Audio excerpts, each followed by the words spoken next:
ఓం గం గణపతయే నమః. స్వర్ణలక్ష్మీ నమస్తే అస్తు. పరబ్రహ్మ స్వరూపిణి రాజ్యం దేహి ధనం దేహి సర్వకామాంచ దేహి మే. 12 రాసుల వారికి స్వర్ణలక్ష్మి అమ్మవారి యొక్క కృపా కటాక్షం వలన ప్రతి ఒక్కళ్ళకి ఆత్మ జ్ఞానం కలిగి ఉండాలి. తద్వారా ప్రతి నిమిషం ప్రతి సందర్భంలోనూ సంతోషంగా ఉత్సాహంగా ఉండే విధంగా అమ్మవారికి అందరినీ ఆశీర్వదించాలని, అంతేకాకుండా రాజ్యం దేహి, మన అందరికీ మంచి పదవి, ఉన్నతమైన స్థితి, ఒక అధికారం, దర్పం అన్ని కలిగించాలని, దానితో పాటు స్వర్ణలక్ష్మి అమ్మవారు ప్రతి ఒక్కరికి ధన ప్రవాహాన్ని కలిగించాలని, ఫైనల్ గా సర్వకామాంచ దేహిమే, మనం అనుకున్న ప్రతి కోరిక కూడాను ఇమ్మీడియట్ గా తక్షణమే అమ్మవారు మనకి నెరవేర్చాలని చెప్పేసి అమ్మవారు ప్రార్థన చేస్తూ, గణపతిని కూడా మనం చేసే ప్రతి దానిలోనూ మనకి బుద్ధి సిద్ధి, చక్కటి విజయాన్ని, ఒక మంచి వివేకాన్ని కలిగించాలని, సత్ డెసిషన్స్, మంచి నిర్ణయాలు తీసుకునే విధంగా మనకి గణపతి మనకు కృప ఉండాలని చెప్పేసి ప్రార్థన చేస్తూ, మనం ఈ రోజు టాపిక్ చూసుకుంటే సూర్యుడు వృషభ రాశి నుంచి మిథున రాశిలోకి మారుతూ ఉన్నారు. దీనిని మనకి మిథున సంక్రమణ అంటారు. అంటే ఇది 12 రోజులు ఉంటుంది ఈ సంక్రమణ. మనకి మకర సంక్రమణ, మకర రాశి ఎలానో ప్రతి నెల ఒక్కొక్క సంక్రమణం వస్తుంది. ఇప్పుడు రాబోయే సంక్రమణ మిథున సంక్రమణ అంటారు. ఇది 30 రోజులు ఉంటుంది. 15వ తారీఖు జూన్ నుంచి జూలై 15 వరకు ఉంటుంది. ఈ 15 రోజులు సూర్యుడు మిథున రాశిలో ఉండటం వలన ఏం జరుగుతుంది 12 రాశుల వారికి అని తెలుసుకున్నాం. అయితే ముఖ్యంగా సూర్యుడు మారటం వల్ల సూర్యుడు ఎలాంటి విషయాల్లో మనకి ప్రభావాన్ని చూపిస్తాడని తెలుసుకుందాం. సూర్యుడు వచ్చేటప్పటికి ముఖ్యంగా 8 రకాలైన అంశాలపైన ప్రభావాన్ని చూపుతూ ఉంటారు. ఒకటి, అందరూ బాగా గుర్తుపెట్టుకోవాల్సింది ఏంటంటే సూర్యుడు ఆత్మకారక అంటారు. అంటే మనకి సెల్ఫ్ కాన్ఫిడెన్స్, మనకు కావాలన్నా స్ట్రెంగ్త్, సోల్, ఆత్మబలం ఉండాలి కానీ సూర్యుడు చక్కగా ఉండాలి. కాబట్టి సూర్యుడు ఆత్మకారకుడు. అలానే రాజ్యకారకుడు, ఒక పదవి రావాలన్నా, గవర్నమెంట్ అథారిటీ, అడ్మినిస్ట్రేషన్ పవర్, వీటన్ని రావాలన్నా కానీ సూర్యుడు మనకి స్ట్రాంగ్ గా ఉండాలి. అలానే పితృకారకుడు, father related elders, mentors, boss, వీళ్ళందరినీ కూడా మనకి సూర్యుడే రిప్రజెంటేషన్ చేస్తూ ఉంటారు. యశస్సు, కీర్తి ప్రతిష్టలు, గుర్తింపు, కొంతమందికి గుర్తింపు ఉంటుంది ఏ పని చేసినా, కొంతమందికి ఏ పని చేసినా గుర్తింపు అనేది ఉండదు. ఈ గుర్తింపు లేకపోవడం కూడా కారణం కూడా సూర్యుడు వాళ్ళ జాతకంలో సరిగ్గా లేకపోవడం అని గమనించుకోవాలి. పదవి, అధికారం, అంటే మీకు ఒక స్టేటస్, అంటే ఒక లేబుల్, మేనేజర్ నుంచి హైయర్ మేనేజర్, వైస్ ప్రెసిడెంట్, ఇలా ఒక్కొక్క లెవెల్ బై లెవెల్ ఎదుగుతూ ఉంటారు. అలాంటి పదవి, పొజిషన్ మీకు రావడానికి కూడా కారణం సూర్యుడు అని తెలుసుకోవాలి. అంతేకాకుండా అధికారం, పవర్, లీడర్షిప్, కమాండింగ్ పవర్, మీరు ఒక పని చెప్తే ఎదుటి వాళ్ళు చేయగల సామర్థ్యం అంతా కూడాను సూర్యుడు మెట్టే మీ జాతకంలో డిసైడ్ అవుతూ ఉంటుంది. తేజస్సు, ఆరోగ్యం, మంచి గ్లోరీ ఉంటుంది, మీకు ఎనర్జీ ఉండాలి, బ్రిలియన్స్, చాలా చక్కగా మీ ఫేస్ అంతా ఎప్పుడు కలగా ఉత్సాహంగా ఉండాలి, దానికి కూడా కారకుడు సూర్యుడు. ముఖ్యంగా లాస్ట్ లో ఆరోగ్య ప్రదాత, సూర్యుడిని ఆరోగ్యం ఇచ్చే వాళ్ళు అంటారు. ఎవరి జాతకంలో అయితే సూర్యుడు సరిగా ఉండరో వాళ్ళకి అనారోగ్యంతో బాధపడుతూ ఉంటారు. ఎవరికైతే సూర్యుడు చాలా జాగ్రత్తగా ఉచ్చ స్థానంలో ఉంటారో చక్కగా వాళ్ళకి హెల్తీగా ఉంటారు, ఫిజికల్ గా చాలా స్ట్రాంగ్ గా ఉంటారు, ఒక పవర్ వాళ్ళలా ఉంటుంది అని తెలుసుకోవాలి. ఇలా 8 రకాలైన ముఖ్యమైన కారకాలు ప్రతి ఒక్కళ్ళ జీవితంలో సూర్యుడు అనేది ప్రభావాన్ని చూపిస్తూ ఉంటారు. అయితే ఈ సూర్యుడు మిథున రాశిలో ఉండటం వల్ల ఇప్పటి వరకు మనం చెప్పుకున్న విషయాల్లో కొందరికి అనుకూలంగా ఉంటుంది, కొందరికి ప్రతికూలంగా ఉంటుంది. ఏ రాశులు వాళ్ళకి అనుకూలంగా ఉంటుంది, ఏ రాశులు వాళ్ళకి ప్రతికూలంగా ఉంటుందో మనం చూద్దాం. సూర్యుడు వృషభ రాశి వాళ్ళకి 2వ స్థానంలో, అంటే ఫస్ట్ ఉన్న జన్మ రాశి నుంచి 2వ స్థానానికి మూవ్ అవుతూ ఉండటం తోటి 2వ స్థానాన్ని ఏమంటారంటే మనకి ధనస్థానం, కుటుంబ స్థానం, వాక్ స్థానం అంటారు. అంటే చక్కగా మాట్లాడే వాటి మీద ప్రభావం, సూర్యుడి ప్రభావం ఉంటుంది. అంటే డీలింగ్స్ చేసే వాళ్ళతో, పై అఫీషియల్తో మాట్లాడేటప్పుడు కొంచెం జాగ్రత్తగా ఉండాలి. దానితో పాటుగా అక్యుములేటెడ్ మనీ, అంటే ధనాన్ని కూడబెట్టడం కూడా 2వ హౌస్ ని చూపిస్తూ ఉంటుంది. మీరు ఏదైనా సేవింగ్ చేద్దాం, దాచిపెట్టుకుందాం అని ఏదైనా అనుకుంటే అవి మీకు తగిన విధంగా ధనం అనేది అందుబాటులో రాకుండా ఇబ్బంది పడే అవకాశం ఉంటుంది. నెక్స్ట్ కుటుంబానికి సంబంధించిన వ్యవహారాల్లో కొంచెం మనస్పర్ధలు, మిస్అండర్స్టాండింగ్లు వచ్చే అవకాశం ఎక్కువ ఉంటుంది.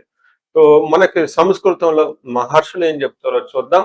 దానిని బట్టి మనం రియల్ లైఫ్ లో ఎలా ఇంప్లికేషన్స్ ఉంటుందో కూడా చూద్దాం. మనకి సంస్కృతంలో మహర్షులు ఏం చెప్తారంటే హీనత్వం దుష్ట సంసర్గో మనస్తాప శిరోగద నిష్ఫలం కృషి వాణిజ్యం విత్తరాశి గతౌ రవి అని చెప్తారు. అంటే రెండో స్థానంలో సూర్యుడు ఉంటే హీనత్వం, దాని మీనింగ్ నీచ బుద్ధి కలుగుతుంది. మంచి డిగ్నిటీగా హుందాగా ఉండవలసిన మీరు ఏదో వక్ర పనులు, ఆ ఒక డిగ్నిఫైడ్ పనులు చేయకుండా మీ స్థాయికి తగన విధంగా కాకుండా తక్కువ ఉన్న వాళ్ళతోటి ఆ వాళ్ళతో సమాసం పట్టే అవకాశం ఉంటుంది. Out of the box innovative అన్నట్లు అనుకునేసి నీచ బుద్ధి క్రూయల్ మైండ్ తో ఎక్కువగా ఉండే అవకాశం ఎక్కువగా ఉంటుంది. వేరే వాళ్ళని హింసించాలి, కొట్టాలి, తిట్టాలన్న ఒక క్రూరమైన బుద్ధి వచ్చే అవకాశం ఎక్కువగా ఉంటుంది. దుష్ట సంసర్గం ఇది చాలా ఇంపార్టెంట్. ఈ టైంలో మీ చుట్టూ చెడు దుష్టులు అంటే చెడు బుద్ధి ఉన్న వాళ్ళు మీ చుట్టూ చేరే అవకాశం ఎక్కువగా ఉంటుంది. మిమ్మల్ని ప్లాన్డ్ గా మిమ్మల్ని డైవర్ట్ చేయాలి, మీ ఎదుగుదలని చూసి ఇబ్బంది పడుతున్న వాళ్ళు, ఈర్ష్య పడుతున్న వాళ్ళు మంచిగా నటించి మిమ్మల్ని మీ టయాన్ని పాడు చేసే విధంగా ప్లాన్ చేస్తూ ఉంటారు. మీ యొక్క కీర్తి ప్రతిష్టలను దెబ్బ కొట్టాలని కూడా చూస్తూ ఉంటారు.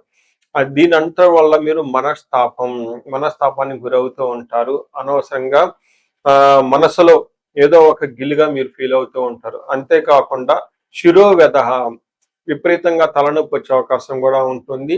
నిష్ఫలం కృషి వాణిజ్యం బిజినెస్ ఏదైనా గనక చేస్తే ఒక మంచి ఉత్సాహంగా అందులో సరైన రిజల్ట్ రాదు. టర్న్ ఓవర్ ఎక్కువగా కాదు. మీరు అనుకున్న దానికంటే కూడా ఫైనాన్షియల్ టార్గెట్స్, బిజినెస్ టార్గెట్స్ చాలా చాలా తక్కువ అయ్యే అవకాశం ఉంటుంది. ఇంకా ఎవరైనా గనక వ్యవసాయం అగ్రికల్చరల్ కనుక చేస్తూ ఉంటే ఈ అగ్రికల్చరల్ కూడా దిగుబడి వాళ్ళకి అంత అనుకూలంగా ఉండదు. వాళ్ళ పండిన పంట అమ్మాలనుకున్నా కానీ సరైన గిట్టుబాట్ల ధరలు రావు అని చెప్పుకోవాలి. ఇంకా ఎవరైనా డాక్టర్స్ కానివ్వండి, లాయర్స్ కానివ్వండి, ఒక మేనేజర్ లెవెల్లో ఉన్న పొజిషన్ లో ఉన్న వాళ్ళంతా కూడాను మీ యొక్క నిర్దేశించిన లక్ష్యాలు ఏవైతే ఉంటాయో అవి చేరుకోవటంలో కొంచెం ఇబ్బందులు పడే అవకాశం ఉంటుంది. సో చూశారు కదండి, సూర్యుడి వల్ల కొంచెం మీకు ఆటంకాలు కలిగే అవకాశం ఉంటుంది ఇందాక చెప్పుకునే విధంగా. వీటితో పాటుగా మీకు అన్ఎక్స్పెక్టెడ్ గా 8th హౌస్ లో సూర్యుడు దృష్టి ఉండటం తోటి అన్ఎక్స్పెక్టెడ్ గా గొడవలు అవటం, తర్వాత ఆ తర్వాత ఏమవుతుంది, గొడవలు ఇబ్బందులు పడే అవకాశం ఉంటుంది. అన్ఎక్స్పెక్టెడ్ గా డిసీజ్ వచ్చేసి మళ్ళీ పోయే అవకాశం కూడా ఉంటుంది. సో సూర్యుడు మీకు రెండో స్థానంలో ఉండటం వల్ల కొంచెం జాగ్రత్తగా ఉండవలసిన పరిస్థితి ఉంటుంది ఈ రాశి వాళ్ళకి. ఇప్పుడు నేను చెప్పబోయేది కామన్ గా 12 రాసుల వారికి పరిహారాల కింద ఉంటుందండి. ఇది గమనించుకోండి. ఎడిటర్ గారు మీరు ప్రతి రాసులకి బ్యాక్ అండ్ లో యాడ్ చేయండి మర్చిపోకుండా. మనం పరిహారాలు చూసుకుంటే సూర్యుడికి కొన్ని పరిహారాలు మీరు చేసుకునే పరిహారాలు కొన్ని ఉంటాయి. కొన్ని వచ్చేటప్పటికి బ్రాహ్మణ పండితులతో చేయించుకోవటం చాలా ముఖ్యం. కొన్ని క్షేత్ర దర్శనాలు కూడా చేసుకోవటం చాలా చాలా ఇంపార్టెంట్. ముందు ముఖ్యంగా మీవంతా సెల్ఫ్ రెమెడీస్ అంటారు, మీరంతా స్వయంగా చేసుకునే పరిహారాలు కొన్ని ఉంటాయి. అందులో ముఖ్యంగా చూసుకుంటే సూర్య నమస్కారాలు చేయటం చాలా ఇంపార్టెంట్. సూర్య అష్టకం చదవటము లేదా ఆదిత్య హృదయ స్తోత్రం చదవటం కూడా చాలా ఇంపార్టెంట్. ఎప్పుడైతే ఆదిత్య హృదయ స్తోత్రము, హనుమాన్ కార్యసిద్ధి మంత్ర రెండు కలిపి చదువుకలిపితే ఇంకా చాలా మంచి రిజల్ట్ ఉంటుంది. సో ఇక్కడ ఆదిత్య హృదయ స్తోత్రంతో పాటు హనుమాన్ చాలీసా కానీ, హనుమాన్ కార్యసిద్ధి మంత్రం కానీ చదువుకుంటే ఇంకా చక్కటి మంచి రిజల్ట్ వస్తుంది. సో ఇవన్నీ మీరు చేసుకునే మీ వరకు మీరు చేసుకోవచ్చు. ఇంకా టెంపుల్స్కి వెళ్ళేసి అక్కడ నవగ్రహాల చుట్టూ తిరిగి గోధుమలు గనక దానం చేయగలిగితే, సద్బ్రాహ్మణులకి సత్పురుషులకి చేయగలిగితే ఇంకా మీకు చక్కటి మంచి రిజల్ట్ వస్తుందని గమనించుకోవాలి. సో అది మీ వరకు చేసుకోగలుగుతారు. మీ ద్వారా కాకుండా కొన్ని సమస్య తీవ్రంగా ఉంటే పండితులను కలిసి లేదంటే మా ద్వారా అపాయింట్మెంట్ తీసుకొని జాతక చక్రం కూడా చేపించుకోవడం చాలా ఉత్తమం.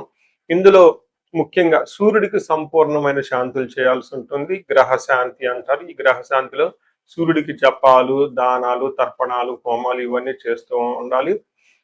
వీటితో పాటుగా ఇంకా మీ యొక్క ఇండివిజువల్ జాతకం చూపించుకోవడం చాలా చాలా ముఖ్యం. ఎవరికైతే మీ యొక్క ఇండివిజువల్ లైఫ్ లో మీకు ఏజ్ 35 to 45 మధ్యలో ఉండి 40 years ప్లస్ ఆర్ మైనస్ లో ఉన్న వాళ్ళకి ఎక్కడైనా మీకు లైఫ్ స్టాగ్నేటెడ్ కనిపించింది, అప్పటిదాకా సక్సెస్ఫుల్ ట్రాక్ రికార్డు ఉండి ఇక్కడ ఎందుకో ఆగిపోయారు, గ్రోత్ లేదని మీకు అనిపిస్తే ఒక్కసారి కాల్ చేసి అపాయింట్మెంట్ తీసుకోండి. మీ జాతకం చెక్ చేసుకోండి. నేను 35-45 ఏజ్ గ్రూప్ రీసెర్చ్ గ్రూప్‌గా చేస్తూ ఉన్నాను. చాలా మంది పీపుల్ మిడ్ లైఫ్ క్రైసిస్ అని చెప్పేసి ఇక్కడ ఆగిపోతూ ఉంటారు. చాలా మందికి డైవర్స్‌లు అవుతూ ఉంటుంది. సడెన్‌గా కెరీర్‌లో బ్రేక్ వస్తూ ఉంటుంది. సో, ఈ మిడ్ లైఫ్ క్రైసిస్‌ని మన యాస్ట్రాలజీ, వేదిక్ యాస్ట్రాలజీ ఎలా డీల్ చేస్తుంది? దాంట్లో ఏమేమి ఉంటాయి అని చెప్పి తెలుసుకోవచ్చు.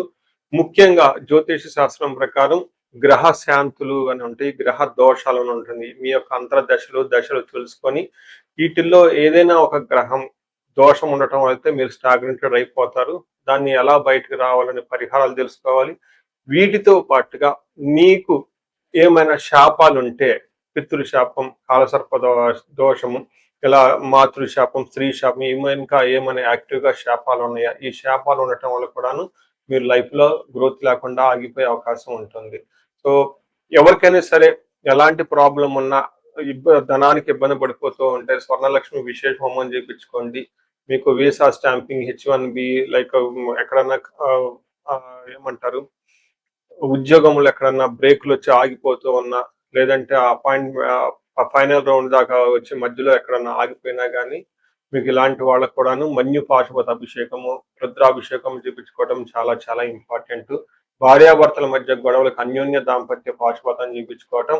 ఎవరికైనా సర్పాలు, కాలసర్ప దోషాలు, మహాకాల సర్ప దోషాలు అంటే కాలసర్ప దోష నివారణ పూజలు, పితృదోష నివారణ పూజలు మీ యొక్క జాతకం చూసుకొని ఇవన్నీ చేసుకోవటం వల్ల జీవితంలో 10 రెట్లు ఖచ్చితంగా వెళ్ళే అవకాశం ఎక్కువగా ఉంటుందని గమనించుకోవాలి. మీ అందరికి అష్టైశ్వర్యాలు కలగాలని, భోగభాగ్యాలు కలగాలని చెప్పేసి కోరుకుంటున్నాను. నమస్తే.